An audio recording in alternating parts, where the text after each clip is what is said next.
नमस्कार, Manoj Tiwari talk show में आपका स्वागत है। मैं हूं प्रज्ञावत्सल मिश्रा और मेरे साथ हैं घनश्याम कोटार, जो कि 12 विधानसभा से समाजवादी पार्टी से आवेदन कर चुके हैं। आइए घनश्याम कोटार जी से राजनीति पर चर्चा करते हैं। घनश्याम कोटार जी, आपका हमारे टॉक शो में बहुत बहुत स्वागत है। धन्यवाद प्रज्ञा जी। मेरा पहला सवाल आपसे ये होगा कि 12 विधानसभा से समाजवादी पार्टी के कई दावेदार हैं, ऐसे में घनश्याम कोटार जी अपने आप को कहाँ पाते हैं? देखिए, आज आप लोगों से चैनल के माध्यम से जुड़ने का मुझे मौका मिला।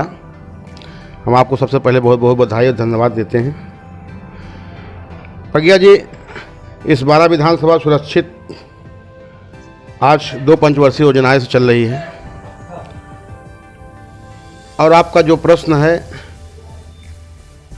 कि अपने आप को कहाँ पे आपने पाया, मैं समाजवादी पार्टी का सिपाही हूँ। हमारे नेता माननीय राष्ट्रीय अध्यक्ष अखिलेश यादव जी हैं, उन्हीं के नेतृत्व में हम लोग काम कर रहे हैं। और सबसे बड़ी बात यह है कि हमारी पार्टी में कब कार्यकर्ता कौन से पदाधिकारी बन जाएगा, नेता हमारे उसको क्या बना देंगे, कोई जानता नहीं है। तमाम ऐसे उत्तर प्रदेश में कैसे आए हैं। तो हम आज के डेट में अपने आप को एक कार्यकर्ता के रूप में समाजवादी का सिपाही मानता हूं और हमारे क्षेत्र की जनता मुझे क्या मानती हैं वो तो उन पर निर्भर है, लेकिन मैं अपने आप को एक राष्ट्रीय सिपाही मानता हूं समाजवादी पार्टी का। सर, पिछले विधानसभा चुनाव में गठबंधन के बावजूद 2 प्रत्याशी लड़े थे, जिसकी वजह से समाजवादी पार्टी अपना कुछ खास प्रभाव नहीं दिखा पाई थी। इस विधानसभा चुनाव में क्या अलग है? हाँ, ये तो बात आपकी जहाँ पर है जायज़ है कि अगले बार हमारा गठबंधन, हमारे राष्ट्रीय नेतृत्व माननीय अखिलेश जी के आदेशानुसार बहुजन समाज पार्टी से हुआ था, कांग्रेस से हुआ था, जिसमें यहाँ पर कांग्रेस के प्रत्याशी को उतारा गया था। परंतु हमारे राष्ट्रीय अध्यक्ष माननीय अखिलेश जी ने यहाँ पर अजय मुन्ना जी को चुनाव में उतारा। निश्चित तौर पर हम लोगों ने काफ़ी मेहनत किया और मेहनत के उपरांत हम लोगों ने 40-45 के आंकड़ा पार किया। परंतु हम सबको इतना नहीं मालूम था कि यहाँ पर भारतीय जनता पार्टी के प्रत्याशी को इतना पूर्ण बहुमत मिल जाएगा। फिलहाल हम लोगों ने पहले से अगर ठोस कदम उठाया होता तो आज हम लोगों को लगता 2 प्रत्याशी उतारने की वजह से ही जनता ने सोचा कि उनको बीजेपी को वोट देना चाहिए। नहीं, कुछ तो ऐसी बात कार्यकर्ताओं में हुई, लेकिन ऐसा नहीं है। हम लोगों ने मेहनत किया था, परंतु कुछ डिसबैलेंस हुआ हमारे यहाँ। अब हम लोग इसी के बारे में अब हम अपना इस बार संगठन हम लोग तैयार कर चुके हैं। अब राष्ट्रीय नेतृत्व का हम लोगों को फैसले का इंतजार है। इस बार आपने अजय मुन्ना जी की बात की, तो अजय मुन्ना जी इस क्षेत्र से 3 बार चुनाव लड़ चुके हैं, लेकिन इस बार आपका नाम बहुत मजबूती से सामने आ रहा है। तो आपको नहीं लगता ऐसे में गुटबाजी होने की बहुत संभावना है? नहीं, ऐसा कुछ नहीं है। हमारे यहाँ राष्ट्रीय नेतृत्व हम लोगों को फैसला करता है। अब यहाँ पर सुरक्षित सीट है, तमाम दावेदार यहाँ से अपना आवेदन किया है। अब राष्ट्रीय नेतृत्व इतना ही करेगा कि कौन चुनाव मैदान में आएगा, कौन नहीं आएगा, क्योंकि सभी जितने भी दावेदार हैं सब प्रत्याशी की आड़ में है, सब प्रत्याशी बनना चाहते हैं, सभी लोगों ने मेहनत किया है। अब राष्ट्रीय नेतृत्व के ऊपर निर्भर है। ऐसा गुटबाजी कोई गुटबाजी नहीं है हमारे यहाँ इस तरह की। हम घनश्याम कोटार जी से ये जानना चाहते हैं कि 12 विधानसभा जो है वो एक सुरक्षित सीट है, ऐसे में यहाँ समाजवादी पार्टी का क्या समीकरण है? देखिए, हमारे यहाँ से समाजवादी का प्रत्याशी जो है, इससे पहले जो चुनाव हुआ था यहाँ से हम लोगों को भारी बहुमत से हम लोगों को जीत मिली थी। और निश्चित तौर पर समाजवादी यहाँ पर हैं और समाजवादी का वोट है। राष्ट्रीय नेतृत्व हमारे अखिलेश जी के नेतृत्व में हमारा संगठन काम कर रहा है। निश्चित तौर पर हम लोग का इस बार भी सफलता मिलेगी। अभी आते वक्त हम लोगों ने देखा कि जसरा में जितने भी हाईवेज और जितना भी काम हो रहा है वो विकास के नाम पे काफ़ी कम है। यहाँ पे ना ओवरब्रिज बना है जिसकी बहुत ज़रूरत है जसरा को, ना ही यहाँ के जो सड़कें हैं उनमें चौड़ीकरण हुआ है, जबकि पूरे प्रयागराज में ये सब कुछ हो रहा है। ऐसे में समाजवादी पार्टी इसके लिए क्या कर रही है? देखिए, समाजवादी पार्टी ने रेलवे ब्रिज की जहाँ पर आपने बात की, यहाँ पर समाजवादी पार्टी के हमारे इलाहाबाद के मुखिया कुमार रेवती रमण जी के संज्ञान में है। उन्होंने कई बार रेल मंत्रालय को पत्र लिखा, व्यक्तिगत तौर पर प्रयासरत में हैं और यहाँ से हमारे संगठन के द्वारा यहाँ पर पत्र जा चुका है। निश्चित तौर पर जो जसरा का रेल की समस्या है, आने वाले दिनों में हम लोगों से इससे निजात मिलेगी। और जहाँ पर रही समाजवादी पार्टी की बात, आप ये जो 3 एनटीपीसी आप देख रही हैं, इधर आपके जो कचरा में एक इधर कचरे में जो निर्माणाधीन था वो बंद हो गया, इधर आपका कोहड़ार में एनटीपीसी, और इधर ये लोहगड़ा में, ये हमारे उत्तर प्रदेश के पूर्व राष्ट्रीय महासचिव थे हमारे माननीय कुंवर रेवती रमन सिंह की देन है। आज जो हमारे राज्यसभा सांसद हैं, लोहगड़ा में एनटीपीसी की उनकी देन है, कोहड़ार में एनटीपीसी की उनकी देन है, रामपुर में ओवरब्रिज बन चुका है, उधर आपका मेजा में ओवरब्रिज बन चुका है। जसरा की बात करें, नहीं, जसरा में भी वो प्रयासरत में है, और जसरा भी बहुत जल्द निर्माणाधीन यहाँ पर निर्माण होगा ओवरब्रिज का, और निजात मिलेगी। जी, आपके ही क्षेत्र में नाविकों के साथ मारपीट हुई है और उनके नाव भी तोड़े गए हैं, तो ऐसे में आप हमें ये बताइए कि समाजवादी पार्टी उनके लिए क्या आंदोलन कर रही है और ऐसा हुआ क्यों? इस घटना की हमारे राष्ट्रीय अध्यक्ष माननीय अखिलेश जी को पूरी जानकारी है, उन्होंने समिति बना दिया है, और हमारे संगठन के नेता, वहाँ के हमारे विधायक जी माननीय उज्ज्वल रमण जी वहाँ पर मौके पर जाकर नाविकों से मालिकों से मिले हैं। इसमें शासन और प्रशासन की जितनी निंदा की जाए कम है। आज हमारा नाविक समुदाय, जो हमारा मछुआरा समुदाय है, इन्हें मछली मारने का और यमुना नदी से बालू निकालने का इनका कार्य है। आज उत्तर प्रदेश की जो सरकार है, आज इनके साथ नाइंसाफी कर रही है। इनके बच्चे आज सड़क पे आ गए हैं, इनके बच्चे आज भूखे मर रहे हैं। आज दर की लोग इस कोरोना महामारी से भटक रहे हैं, मतलब जूझते हुए अब वो लोग अपने रोजगार के लिए तरस रहे हैं। किसी तरह से उन्होंने अगर अपने नाव को ले जाकर नदी में अगर मान लीजिए मछली ही मारने के लिए ले गए, तो लेकिन प्रशासन ने जबरन उनकी नाव को तोड़ा, जिसकी हम समाजवादी पार्टी के सभी कार्यकर्ता और यहाँ के संगठन पदाधिकारी माननीय हमारे अखिलेश जी के नेतृत्व में एक टीम बन गई है। कल हो सकता है हम लोग उसका धरना प्रदर्शन के माध्यम से या फिर उच्च अधिकारियों के माध्यम से जो नाविकों का यहाँ पर नष्ट हुआ है नाव, उसको हम लोग मुआवजा दिलवाने का काम करेंगे। और रही बात ये सरकार को, मैं बताना चाहता हूँ, इस सरकार में निश्चित तौर पर गरीब मजदूर नौजवान किसान परेशान हैं, और जितनी निंदा की जाए सरकार के लिए कम है।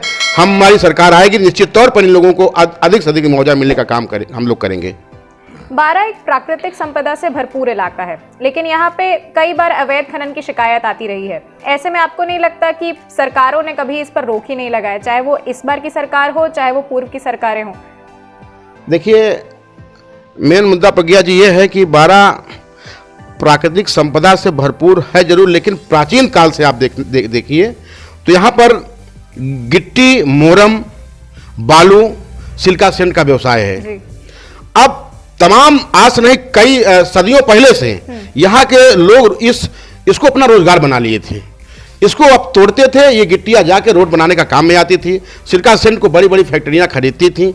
आज उस प्राकृतिक संपदा को सरकार आज संरक्षण के रूप में देख रही है। अगर हम कहते हैं कि प्राकृतिक संपदा नष्ट हो रही है, तो सरकार जो आज गरीब मजदूर किसान उस व्यवसाय से जुड़े हुए थे उसे रोजगार दे दे। अगर उसको रोजगार दे देती है तो जो हमारी प्राकृतिक संपदाएं वो बची रहेंगी। अगर प्राकृतिक संपदाएं को अगर नुकसान हो रहा है तो इसमें सरकार की देन है। सरकार ने मजदूरों के लिए, गरीबों के लिए, नौजवानों के लिए कोई रोजगार उपलब्ध न कराने के कारण आज प्राकृतिक संपदा हमारी तहस के नाश हो रही है। घनश्याम जी, वर्तमान विधायक जो हैं डॉक्टर अजय कुमार, वो बीजेपी से हैं, पहले वो समाजवादी पार्टी से थे। आपको क्या लगता है, पहले वो अच्छा काम कर रहे थे या अब वो अच्छा काम कर रहे हैं? अब इसमें तो हम ज़्यादा बात आपको नहीं बता सकते, क्योंकि हमारे साथ समाजवादी पार्टी में उन्होंने 5 साल काम किया, और 5 साल में उत्तर प्रदेश के हमारे मुखिया माननीय राष्ट्रीय अध्यक्ष अखिलेश जी के नेतृत्व में उन्होंने काम किया। निश्चित तौर पर बारा में काम दिखाई देता था, तमाम सड़कें थी वो बनवाई गई। और अब की क्या हालत है? अब तो मैं तो कहीं जमीन पर इस सरकार का काम नहीं देख रहा हूं।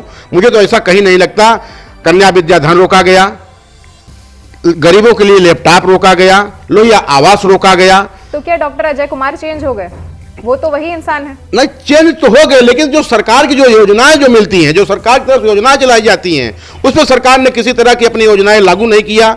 और हम तो विधायक के बारे में बहुत ज़्यादा नहीं जानते। उन्होंने कहा, हम तो कुछ देखने को मुझे नहीं मिला। तमाम अभी हमारे पास लोग आते हैं जो नाली खड़ंजा आवास के लिए भटक रहे हैं, उनसे कहते हैं कि सरकार मेरी आने दीजिए, आपकी सहायता की जाएगी। अगर उनको लाभ होता है इस सरकार में तो मेरे पास क्यों आते हैं? हम लोग क्यों बात करते हो? घनश्याम जी, आपको नहीं लगता कि अवसरवादी राजनीति की वजह से नए लोगों को मौका ही नहीं मिलता है? और इसके ऊपर आपकी क्या राय है? अब ये तो देखिए काफ़ी गंभीर मुद्दा है। तो राष्ट्रीय नेतृत्व को फैसला करने का अधिकार है, इसमें हम लोग कुछ नहीं कर सकते, क्योंकि हम लोग समाजवादी के सिपाही हैं। जो हमारा राष्ट्रीय नेतृत्व हम लोगों को आदेशित करता है, हम लोग वही करते हैं। अब इसमें तो हम बहुत ज़्यादा अपनी बात नहीं बता सकते आपको। जी ठीक है, यहाँ मैं लेना चाहूँगी एक छोटा सा ब्रेक।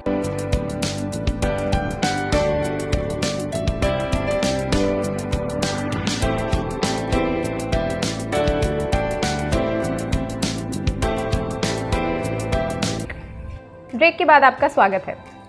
सर, एक बात बताइए, कहा जाता है कि 12 विधानसभा या कहें तो यमुना पार की राजनीति में कुंवर रेवती रमन जी के आशीर्वाद के बिना कुछ नहीं हो सकता है। ऐसे में समाजवादी पार्टी की तरफ से आपको उनका आशीर्वाद प्राप्त है क्या?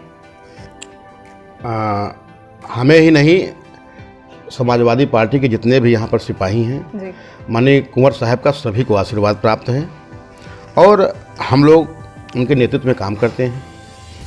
जैसा उनका दिशा निर्देश होता है, काफ़ी ही संघर्षशील, जुझारू वो हमारे नेता हैं। और आज ये कहा जाए तो हमको कोई ये नहीं है, वो इलाहाबाद की जो राजनीति है समाजवादी की, जो काठी राजनीति है, वो कुंवर साहब के कंधों पे है। कुंवर साहब के बदौलत आज समाजवादी पार्टी इलाहाबाद में जो संघर्ष कर रही है, एक अच्छी ताकत उनसे मिलती है। वो हमारे नेता तो हैं। आज आपको तराई और पहाड़ी इलाकों में 12 विधानसभा की क्या समस्याएं लगती हैं? देखिए, तराई इलाकों में समस्या हमारे यहाँ सबसे बड़ी बाढ़ है। जी, जब यमुना नदी का बाढ़ आता है तो यमुना नदी के पानी से हमारे तमाम गांव में पानी भर जाता है, किसानों की फसलें बर्बाद हो जाती हैं। जो कच्चे अब तक मकान हैं वो मकान धराशायी हो जाते हैं। आए दिन यहाँ पर बारह प्रशासन की ओर से उनको मदद तो मिलती है, लेकिन पूरी तरह से जितनी उनकी क्षति होती है मदद नहीं मिल पाती। और पहाड़ी इलाकों में आज खनन अवैध रूप से बंद है।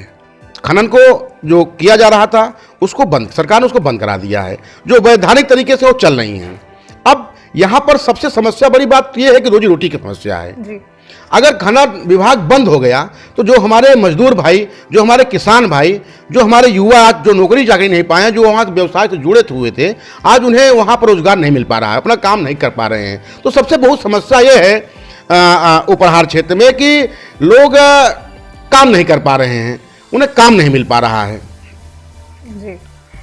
सर, आप पूर्व मुख्यमंत्री हेमवती नंदन बहुगुणा जी के क्षेत्र का नेतृत्व करना चाहते हैं, जिन्होंने तब सिंचाई के लिए पक्के नहरों का निर्माण करवाया था। ऐसे में अगर घनश्याम कोटार जी को विधायक बना लिया जाता है तो फिर आप उपरहर और तरहर वालों के लिए क्या करना चाहेंगे? हमारा तो सबसे प्रथम काम रहेगा, जी, अगर कभी मान लीजिए राष्ट्रीय अध्यक्ष जी अगर हमें मौका देते हैं, अगर मैं यहाँ से अगर मान लीजिए आप सब जनता के आशीर्वाद से मुझे अगर यहाँ पर सफलता मिलती है नेतृत्व करने का, तो सबसे पहले जो क्षेत्र का विधायक होता है प्रज्ञा जी, जो क्षेत्र का विधायक होता है, सबसे पहले उसे चाहिए कि हमारे क्षेत्र की जनता को रोजगार मुहैया कराना। जी। हम देख रहे हैं कि देहरादून में, बरेली में, मेरठ में, नोएडा में, तमाम बड़े बड़े शहरों में बड़ी बड़ी कंपनियां बनती हैं, रोजगार से लोग वहां के युवा जुड़ते हैं। तो क्यों न जो कंपनी आज नोएडा में लग रही है, जो कंपनी आज मेरठ में लग रही है, जो कंपनी आज बरेली में लग रही है, जो मुरादाबाद में लग रही है, वो कंपनी हमारे 12 विधानसभा में क्यों नहीं लग सकती? अगर वो कंपनी मेरे 12 विधानसभा में लग जाएगी तो यहाँ पर हमारे जो युवा वर्ग है, जो पढ़े लिखे शिक्षित आज जो सड़कों पे घूम रहे हैं, उनको रोजगार मिल जाएगा। अगर उन्हें रोजगार मिल गया तो निश्चित तौर पर यहाँ पर जो गरीबी है, जो आज हम लोग दर दर भटक रहे हैं रोजगार के लिए, ये गरीबी निश्चित तौर पर हमारे 12 विधानसभा से मिटेगी। ये करेगा कौन? ये हमारा क्षेत्र का विधायक करेगा, हमारा क्षेत्र का सांसद करेगा। तो उसे चाहिए क्या योजनाएं हैं अगर आप बन जाते हैं? निश्चित तौर पर अगर मौका मिला तो सबसे पहले मैं युवाओं को रोजगार से जोड़ने का प्रयास करूंगा। आपको क्या लगता है कि जनप्रतिनिधि हर बार आते हैं, हर बार ऐसे वायदे करते हैं कि आपका विकास करवाएंगे, हम आपको नौकरियां दिलवाएंगे, तो फिर ऐसे में वो उसे पूरा क्यों नहीं कर पाते? अभी हाल में ये जो पंचवर्षीय योजना चल रही है, 21 से पहले, ये 2015 से 20 तक मेरी पत्नी श्रीमती राधा देवी जसरा का प्रतिनिधित्व ब्लॉक प्रमुख कर चुकी हैं। जी। मैं 2 साल के अंदर 2 साल के अंदर राज्यसभा सांसद, एमएलसी सांसद कोटे से जो मेरे कोटे में आता था, और तमाम निधि से, नेताओं के निधि से जो पर हमारे जसरा ब्लॉक का जो धन मुहैया करा सकते थे, मैं उनसे ला के आप क्षेत्र में घूम लीजिए, देखिएगा कि 2500 बोर्ड और 2500 रोडें आपको दिखाई देंगी कि मेरे नेतृत्व में जो काम हुआ है आज तक अभी तक हुआ नहीं है। मैं अपनी बड़काई नहीं कर रहा हूँ, लेकिन मैं 2 साल बता रहा हूँ, 2 सालों में आप देखेंगे। और अपने से मैं बड़ाई तो नहीं करना चाहता, लेकिन आने वाले समय में अगर आप देखेंगे कि एक बार मौका मिलेगा, अगर, क्योंकि मैं 12 का बेटा हूं, लोकल हूं यहाँ का, मेरे यहाँ तमाम क्षेत्र के सब लोग मुझे जानते हैं, बाई फेस जानते हैं, मैं यहाँ पर पढ़ा हूँ, बड़ा हूँ। हम यहाँ पे पूरी समस्या जानते हैं, किसके यहाँ नाली नहीं है, किसके यहाँ खरंजा नहीं है, कौन से गांव में पोखरी है, कौन से गांव में तालाब है, कौन से गांव में सिंचाई की व्यवस्था नहीं है, क्योंकि जो लोकल होगा वो सब जानता है। तो आपके हिसाब से लोकल लोगों को समाजवादी पार्टी को टिकट देना? निश्चित तौर पर हम तो चाहते हैं कि लोकल लोगों को यहाँ पर चुनाव लड़ने का अवसर मिले, ताकि यहाँ के क्षेत्र की जो आज समस्याएं हैं उससे निराकरण मिल सके हम सभी को। जी सर, आप वर्तमान सरकार से कितने संतुष्ट हैं? देखिए, सरकार तो ये सब फाइलों पे चल रही है। वर्तमान सरकार जमीन पे कुछ काम नहीं कर रही है। आज मैं देख रहा हूँ कि स्वच्छता के नाम पर सुलभ कॉम्प्लेक्स बनाए गए हैं, जिसमें किसी भी 10,000 रुपये में क्या बनेगा आपको, उसमें सब लोग ऊपरी लकड़ी कंडी अपना रख रहे हैं। और कौन सी ऐसी योजनाएं हैं शिक्षकों के लिए, आप देख लीजिए। आप बच्चे बेरोजगार जो अभी तक बड़ी बड़ी कंपनियां हैं वो छटनी कर रही हैं, सरकारी नौकरी से बच्चे जो है पा नहीं रहे हैं। और जहाँ पर गांव के सौंदर्यीकरण की बात हो, गांव की विकास की बात अगर आप ले लीजिए, जिस तरह से हमारे सरकार में हुआ था, लोहिया आवास हम लोग देते काम करते थे, हम लोग समग्र गांव बना के हम लोग आरसीसी रोड बनाने में काम करते थे, लेकिन इस सरकार में कुछ दिखता ही नहीं है। इस सरकार को तो मैं कहूँगा कि हमारी सरकार से अगर तुलना की जाए तो इस सरकार ने कुछ नहीं किया है। हमारी सरकार में तो बहुत कुछ हुए थे। आपको नहीं लगता? हमने मेट्रो चलाया, हमने स्टेडियम बनवाया, हमने वहाँ से लखनऊ में हम सबसे पहले तो हमारे राष्ट्रीय अध्यक्ष अखिलेश जी के नेतृत्व में लखनऊ मेट्रो चलने का काम किया। आज भले उन्होंने उद्घाटन कर दिया हो, लेकिन शुरुआत तो हमने किया, पैसा फंड तो हमने इकट्ठा किया। जी। बीजेपी के आक्रामक प्रचार के आगे आपको नहीं लगता कि विपक्ष को अब गठबंधन कर लेना चाहिए? नहीं, ऐसा नहीं। बीजेपी कुछ नहीं है। आप जान लीजिए, जनता नोटबंदी से जूझ गई है। जनता ये कोरोना के नाम पे लोगों को ठगा जा रहा है, परेशान किया जा रहा है। अब यहाँ के युवा बेरोजगार सब होकर घूम रहे हैं, और हमारा तो राष्ट्रीय नेतृत्व फैसला करेगा। लेकिन आज उत्तर प्रदेश में समाजवादी सरकार की लहर बन चुकी है। आने वाले 2022 में निश्चित तौर पर समाजवादी सरकार बनेगी। हमारे राष्ट्रीय अध्यक्ष अखिलेश जी पुनः उत्तर प्रदेश के मुख्यमंत्री बनेंगे। हमें किसी से समझौता करने की आवश्यकता नहीं। भी राष्ट्रीय नेतृत्व करता है तो जो उसका आदेश होगा हम लोग उसका पालन करेंगे। जी। आज गांव में हम लोग देख रहे हैं, किसान परेशान है। यहाँ गाय और जितने भी सांड हैं सब किसानों की फसलों की बर्बाद कर रही हैं। अब जनता का मोड़ समाजवादी पार्टी की ओर झुक गया है। अब समाजवादी 2022 में आने से कोई नहीं रोक सकती। अब बीजेपी का तो यहाँ कोई नाम लेने वाला नहीं है। तो आपको नहीं लगता कि गठबंधन हमारा की जरूरत है? कोई नहीं, गठबंधन कोई आवश्यकता हमें नहीं है। हम अपनी सरकार को अगर राष्ट्रीय नेतृत्व अगर करता है गठबंधन तो हमारा स्वीकार है। अगर वो नहीं करेगा तो निश्चित तौर पर उत्तर प्रदेश सरकार 2022 में आने वाली है। ठीक। 12 की जनता को आपका आखिर में क्या संदेश होगा?